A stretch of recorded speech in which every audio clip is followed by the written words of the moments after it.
Мыйзамда көпчүлүк жарандар үй-жайын, унаасын, дагы башка баалуу мүлкүн күрөөканаларга өткөрүп берип, кийин аларды кайрый албай калган учурлар эске алынды. Ошондон улам эгер кардар убагында карызын төлөй албай калса, ломбардтар анын күрөөгө койгон мүлкүн дагы 30 күн кармап турууга милдеттендирилди. Ал өзгөртүүлөргө ылайык мурун залогту сактоо мөөнөтү 60 күн болчу, азыркы өзгөртүүлөр менен 30 күндү түзөт. Бул өзгөртүүлөр ошо граждандык кодекске дал келтирүү максатында кабыл алынган. Анткени граждандык кодексте залогту сактоо мөөнөтү 30 күндө эле көрсөтүлгөн. Бирок законго 60 күн деп жазылып калып, ошого байланыштуу дал келтирилип, жаңы редакция кабыл алынды. Баалуу буюм таштоодо алгач күрөөкананын иш алып барууга уруксат деген лицензиясын текшерүү зарыл. Андан соң зайым менен күрөөкана кызматкеринин ортосунда атайын документтер түзүлөт. Алардын негизгилери белгиленген зайым келишими жана күрөө билети. Булар кийин талаш тартыш жаралып калса, далил катары чоң мааниге ээ болот. Салык кызматынын берген маалыматына караганда, Кыргызстанда акыркы жылдарда күрөөканалардын саны көбөйгөн. Жалпы республика боюнча ломбард боюнча ишкерлик жүргүзүү боюнча 4826 штук бул патент берилген. Бул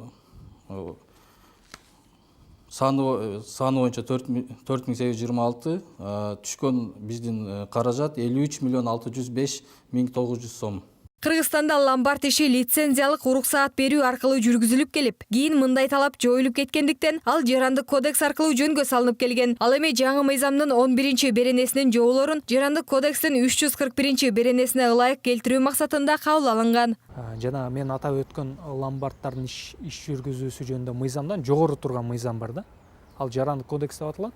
Анын 341 беренесинде ошол ломбардтардын ошол ишине мөөнөтүнө тиешелүү 30 күндөн кийин 30 күн күтүп анан сатса болот деген статья бар болчу да.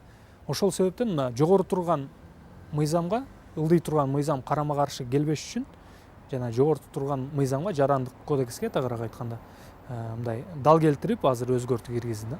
Себеби ушунда эле. Эгерде алынган каражат сүйлөшүлгөн мөөнөттө кайтарылбаса, кардар жеңилдик берилген 30 күндүн ичинде кутулса болот. Бул мезгил ичинде ломбардтын пайыздык үстөктүн акчасын көтөргөнгө укугу болбойт. Андан сырткары сактап турганы үчүн да акча ала албайт. Жаңы мыйзамга кол өткөн жылдын 22 ноябрында коюлган. Бүгүн Борбор калабыз Бишкектеги автоломбардтардын бирине телефон чалып текшергенибизде жаңы мыйзамга ылайык иштеп жаткандыгына ынандык.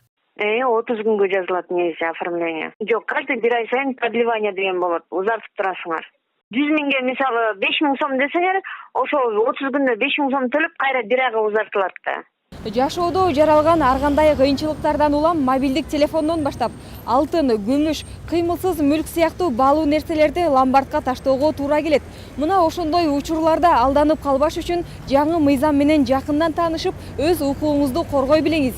Аяна Байтемирова, Жолболду Байсаев, Ош Бирим жаңылыктары.